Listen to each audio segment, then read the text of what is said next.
Assalamualaikum warahmatullahi wabarakatuh. Bismillahirrahmanirrahim. Wassalatu wassalamu ala rasulillah. Mabadu. Kita lanjutkan pertemuan kita pada mata kuliah geometri analitik ini. Terakhir kita sudah sampai ke sambil lewat kita lihat jarak di antara dua titik pada guys sudah ya. Nah ini jarak di antara dua titik ya. Dan sekarang kita masuk ke kosinus arah sebuah segmen. Jadi apa itu kosinus arah sebuah segmen? Katakanlah saya punya A dan B dua titik sebarang.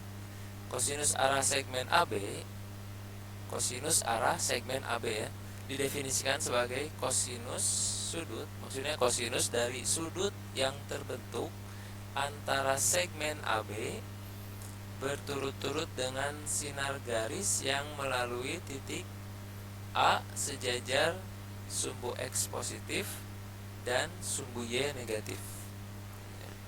Jadi sinar yang melalui titik A nya ada dua, satu yang sejajar sumbu X positif dan satu lagi sejajar sumbu Y negatif. Jadi kan nanti ada dua sudut yang terbentuk.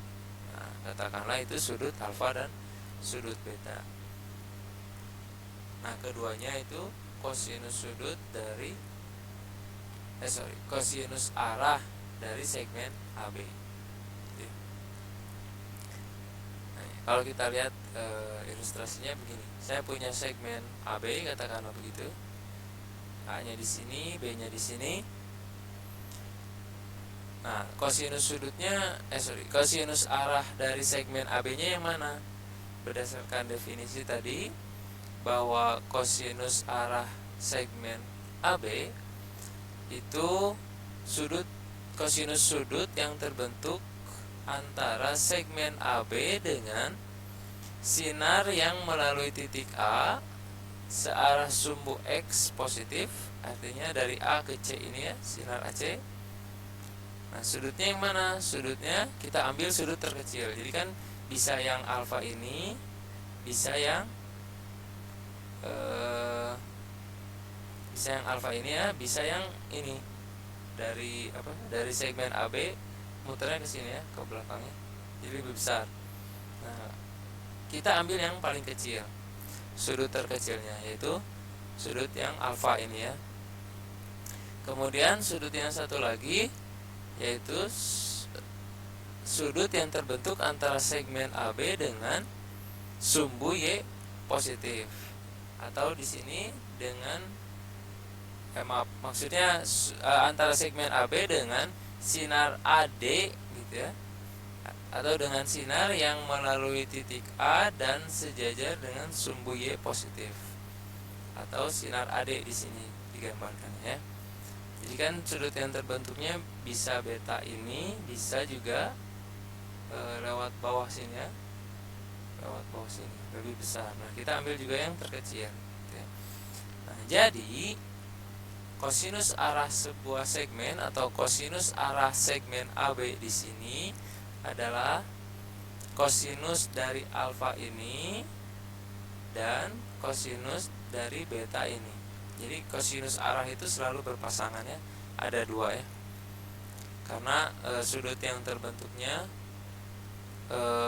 itu juga dua. Jadi antara segmen dengan sinar yang sejajar sumbu X positif dan segmen dengan sinar yang sejajar sumbu Y positif.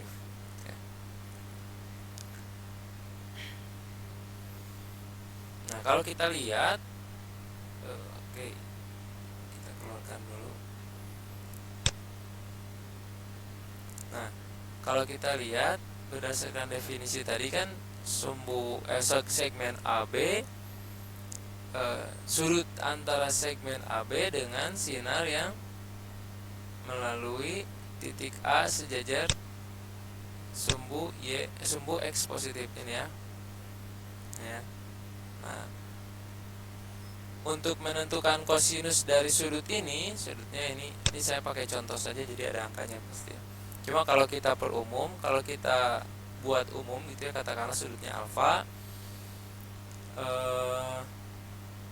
kosinus alfanya ini bisa kita carikan dengan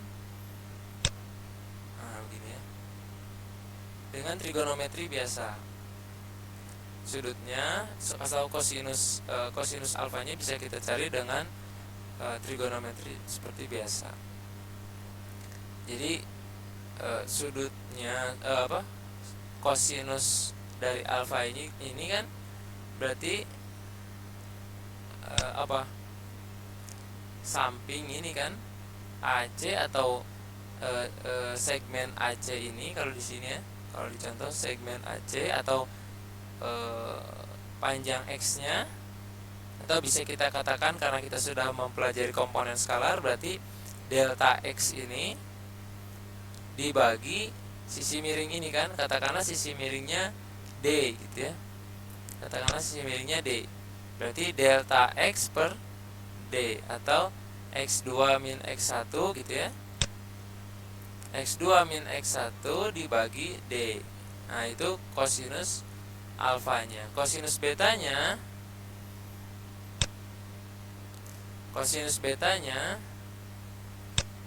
nah, sudut yang ini juga kan bisa kita cari ya kosinusnya, samping per miring gitu ya, sampingnya ini, miringnya ini, sampingnya ini kan sama juga ini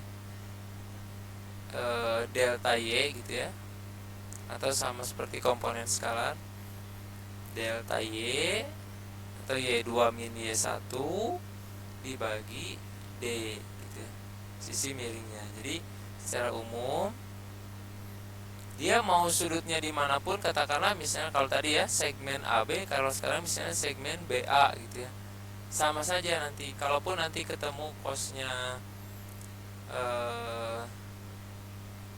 negatif, nanti pun akan bersesuaian dengan nilai X nya negatif gitu ya. Sehingga hasilnya pasti positif, hasilnya akan positif gitu ya. Sehingga cos alfanya kita dapat X2 min X1 Y2 min Y1 X2 min X1 per D, cos betanya Y2 min Y1 per D. Berapakah kosinus arah segmen OP dengan O titik pangkal dan P 1,-3? Bisa kalian coba ya. Silakan kalian coba untuk melatih apakah sudah memahami atau belum. Kalau misalnya masih mentok, ini mulainya gimana? Nah, ulangi lagi. Atau ini mau kita selesaikan juga boleh.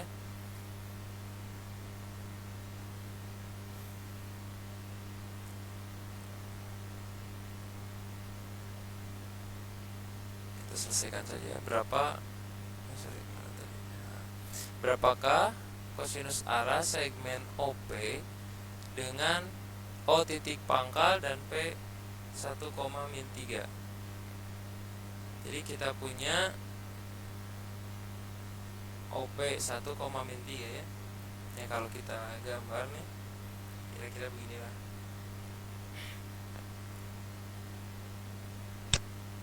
Begini ya. Ceritanya ini titik pangkal O, ini P. Karena 1,-3 ya, negatif ya. 1,-3. Pertanyaannya kosinus arahnya berapa? Kosinus arah dari OP. Nah, kita lihat O ini 0,0 kan, P ini 1,3. Seperti yang sudah kita tahu, cos alfanya tadi X2 min X1, ya tinggal pakai aja ya, dibagi D. Oh, D nya berapa? D nya kita cari dulu. D itu jarak antara O ke P ya, delta X kuadrat delta Y kuadrat diakalin. Jadi 1 kuadrat, oke, kita cari dulu D nya. D nya sama dengan akar gitu ya, 0 min 1 atau 1 min 0 sama saja, 1 ditambah 9 atau sama dengan akar 10. Sehingga di sini kita punya kosinus arah OP ya, berarti dari O ke P berarti 1 dikurangi 0. 1 min 0 per akar 10 atau 1 per akar 10 gitu ya. Kemudian kosinus beta Kosinus betanya berarti 2 min 1 ya, per D sama dengan min 3 kurangi 0 dibagi akar 10. Nah, jadi kita punya, nah kalau kamu lihat di buku pegangan kita, kosinus alfa ini juga biasa disimbolkan dengan L, ini disimbolkan dengan K. Oke, bisa ya. Kita kembali ke slide-nya.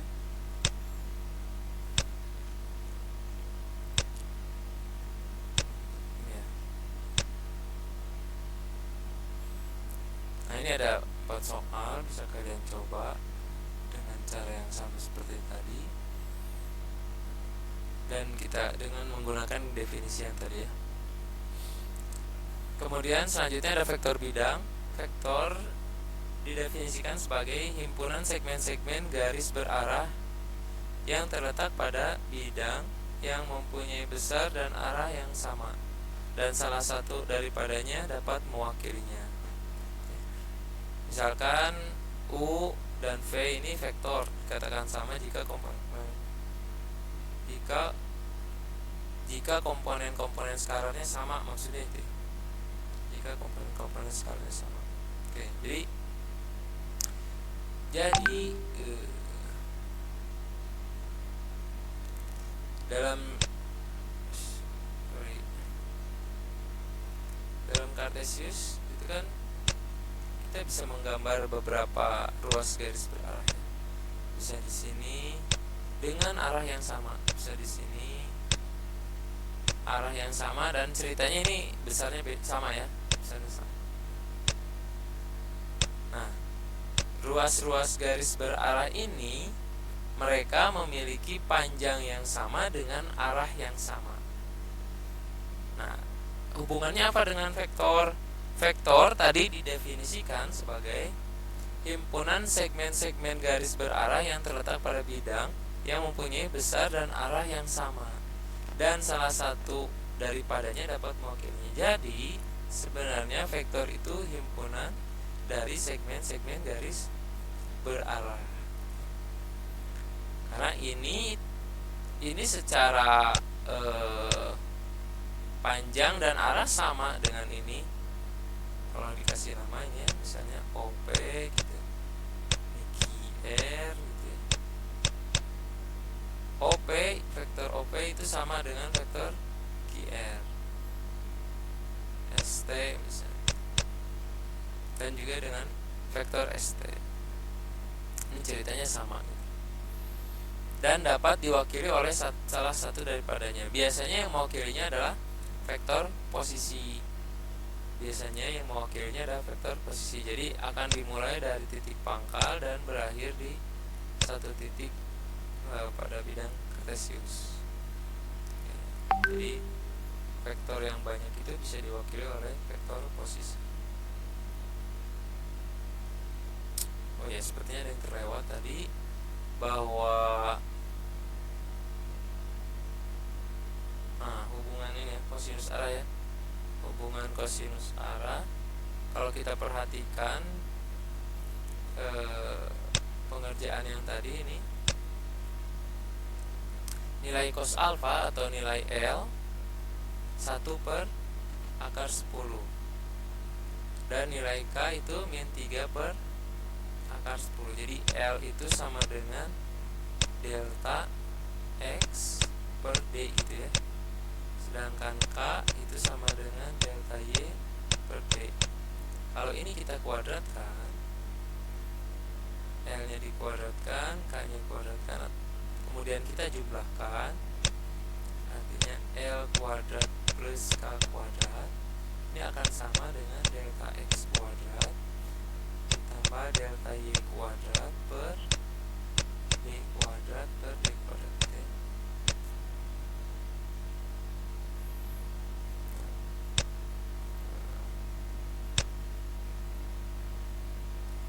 Ini akan sama dengan apa?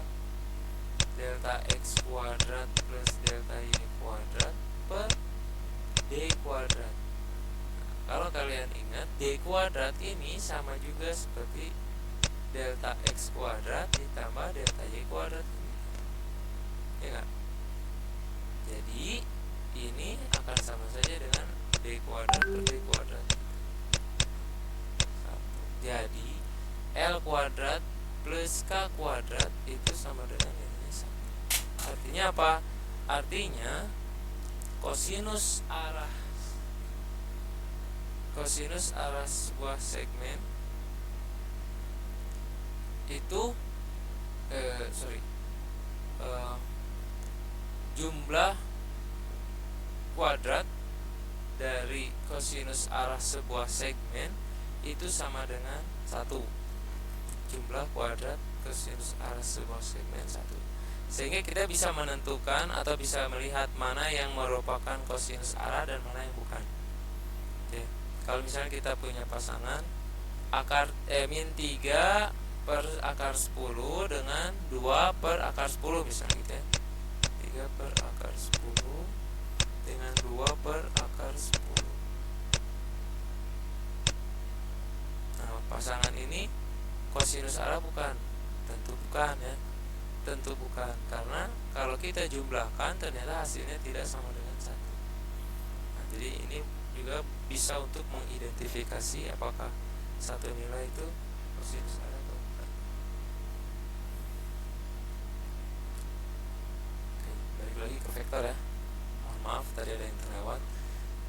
Nah, sekarang kita ke vektor lagi. Jadi vektor tadi merupakan himpunan segmen-segmen garis berarah yang terletak pada bidang dan bisa diwakili oleh salah satu segmen garis berarah tersebut. Kemudian dua vektor dikatakan sama jika komponen-komponen skalarnya sama. Jika komponen-komponen skalarnya sama. Jangan lupa komponen skalar ya. Komponen skalar itu gampangnya delta X dan delta Y. Kemudian ada vektor bidang. Pembahasan vektor bidang yang lainnya, yaitu misal saya punya vektor U, komponen skalarnya A, B dan itu isinya C, D. Oh iya, penyimbolan vektor itu macam-macam ya. Ada yang barnya di bawah, ada yang di atas, ada yang juga pakai panah ke kanan gitu ya, macam-macam. Nah, untuk kita sepakati bahwa saya menggunakan simbol vektor dengan huruf kecil dan bar di bawah, kecuali untuk vektor posisi nanti kalau vektor posisi dengan huruf kapital dan panah di atas. Oke, kembali lagi. Jadi penjumlahan dua vektor itu sederhana sekali, tinggal menjumlahkan dua buah komponen skalar yang bersesuaian posisinya. Misalnya kalau vektor U tambah vektor V itu sama dengan A, B ditambah C, D, atau A nya dijumlahkan dengan C, B nya dijumlahkan dengan D. Terus secara geometri vektor U tambah vektor V itu vektor dengan titik pangkal yang sama dengan titik pangkal U dan titik ujung yang sama dengan titik ujung V misalnya.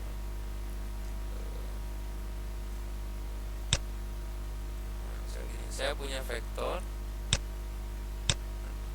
ini lebih sulit dari menulis di kertas. Vektor U, kemudian saya punya vektor V. Kalau kita jumlahkan U plus V secara geometri, kita bisa menggambarkan si V nya dengan cara segitiga ya. Kita bisa menggambarkan si V-nya mulai dari titik ujung U dengan panjang dan arah yang sama. Nah, sehingga hasilnya atau penjumlahan vektor U dan V itu vektor yang mulainya dari titik pangkal U dan berakhir di titik ujung V. Nah, inilah dia vektor U tambah V gitu ya. Ini vektor U tambah V. Dan ini juga akan hasilnya akan sama dengan koordinat yang didapat secara aljabar. Tadi kalau secara aljabar kan dijumlahkan saja ya. Kemudian vektor 0, kita punya vektor 0. Vektor 0 itu, nah ini ya. Jadi definisi vektor itu tadi punya arah dan besar. Nah, pengecualian untuk vektor 0. Vektor 0 didefinisikan sebagai 0 barnya di bawah 0,0. Jadi vektor yang tidak mempunyai arah karena titik pangkalnya berimpit dengan titik ujung. Titik pangkalnya berimpit dengan titik ujung. Jadi satu-satunya vektor yang tidak mempunyai arah dan besar karena besarnya hanya 0 itu vektor 0. Kemudian ada vektor satuan. Vektor satuan didefinisikan sebagai vektor dengan besar satu satuan. Vektor dengan besar satu satuan. Sebuah vektor bisa dinyatakan sebagai K kali. Jadi setiap vektor itu sebenarnya bisa dinyatakan sebagai K kali satu satuan. Maksudnya gini loh, ilustrasinya ya. Kalau saya punya sebuah penggaris 30 cm, penggaris 30 cm, si penggaris ini bisa saya nyatakan sebagai K kalinya penggaris satuannya, satu satuan terkecilnya. Katakanlah saya punya penggaris kecil-kecil sebagai penggaris satuan, itu panjangnya 1 cm. Nah, jadi si penggaris panjang tadi itu bisa saya buat sebagai perkalian antara K dengan penggaris satuannya. Ini ya. Ini penggarisnya 30 cm ini. Saya punya penggaris kecil-kecil 1 cm. Penggaris panjang ini bisa saya buat sebagai K kalinya penggaris satuan kan gitu ya. Nah, jadi harus ada 30 di sini. Nah, jadi harus ada 30 dikali penggaris yang panjangnya 1 cm sehingga bisa menjadi 30 cm gitu ya. Nah, vektor juga sama. Vektor juga sama. Jika vektornya itu misalnya vektor U, komponen skalanya A, B, maka si vektor ini bisa kita buat sebagai K kali vektor satuan. Vektor satuannya apa? Vektor satuannya ini A dibagi panjang dari vektor tersebut. Kalau ini U ya, berarti A dibagi panjang vektor U, B dibagi panjang vektor U. Nah, itu vektor satuannya. Kalau kita mau buat vektor U-nya sebagai K kali vektor satuan, maka jadinya gini ya. Maka kita kalikan saja si panjangnya tadi, akar gitu ya, A kuadrat plus B kuadrat dikalikan dengan A ya, per akar A kuadrat plus B kuadrat koma B dibagi sama akar A kuadrat plus B kuadrat gitu ya. Sehingga kan ini habis ya. Ini habis penyebutnya. Sehingga di hasil terakhirnya hasilnya A, B. Nah, ini yang dimaksud setiap vektor itu bisa dibuat sebagai perkalian antara K sebuah skalar dengan vektor satuan. Kemudian, nah ini ada soal buat latihan, silakan coba. Kemudian sudut di antara dua vektor, sudut di antara dua vektor ini ya nanti akan kita bahas di penjelasannya. Penjelasannya akan kita bahas di video yang lain. Tapi kesimpulannya adalah jika U itu vektor yang terdiri dari U1, U2 dan V itu vektor U1, V1, V2, U kali V itu didefinisikan sebagai U1 kali V1 tambah U2 kali V2. Atau bisa juga U dot V itu sama dengan panjang vektor U dikali panjang vektor V dikali cos theta ya. Jadi ini yang disebut dengan hasil kali titik atau dot product. Jadi untuk menentukan sudut di antara dua vektor kita balik aja, cos theta sama dengan gitu ya, dot produk dibagi panjang vektor U dikali panjang vektor V. Nah, kemudian ada lagi dua vektor sejajar. Dua vektor dikatakan sejajar jika dan hanya jika komponen-komponen skalar yang berpasangan adalah sebanding. Artinya mempunyai perbandingan yang sama gitu. Misal, saya punya U1, U2 dan V1, V2. U dan V ini sejajar jika U1 per V1-nya itu sama dengan U2 per V2. Jadi nilai ini sebanding dengan nilai ini. Gitu ya. Nah, itu baru dikatakan sejajar. Dia mau sejajarnya searah atau berbeda arah, ya nanti bisa dilihat dari nilainya positif atau negatif gitu ya. Kalau misalnya nilai perbandingannya negatif, maka kedua vektor itu sejajar dalam arah yang berlawanan. Tapi kalau nilai perbandingannya positif, maka kedua vektor tersebut sejajar dengan arah yang sama. Kemudian vektor yang tegak lurus. Dua vektor tegak lurus jika dan jika jumlah perkalian di antara komponen-komponen skalar yang bersesuaian adalah 0. Kita bisa pakai dot produk tadi ya, perkalian titik antara dua vektor. Itu kan logikanya kalau dia tegak lurus maka sudut yang terbentuk adalah 90 derajat, sedangkan cos 90 derajat adalah 1. Cos 90 derajat adalah cos 90 derajat adalah 0. Cos 90 derajat adalah 0. Sehingga kalau cos 90 derajatnya 0, maka ini kan 0 nih. Sehingga tinggal ini ya, tinggal U dot V nya sama dengan 0 gitu ya. Kalau ini 0 kan gitu ya, maka ini kan kaliin semua nih jadi 0 kan, jadi U dot V nya 0.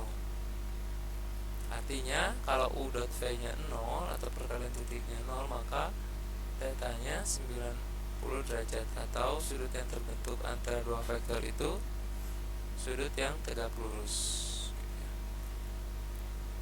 Jadi kalau U dot V sama dengan 0 kan bisa kita dapatkan dari sini juga nih. U1 kali V1 tambah U2 kali V2 nya sama dengan 0 ya. Jadi bisa ketahuan nanti dia tegak lurus atau tidak. Nah ini ya.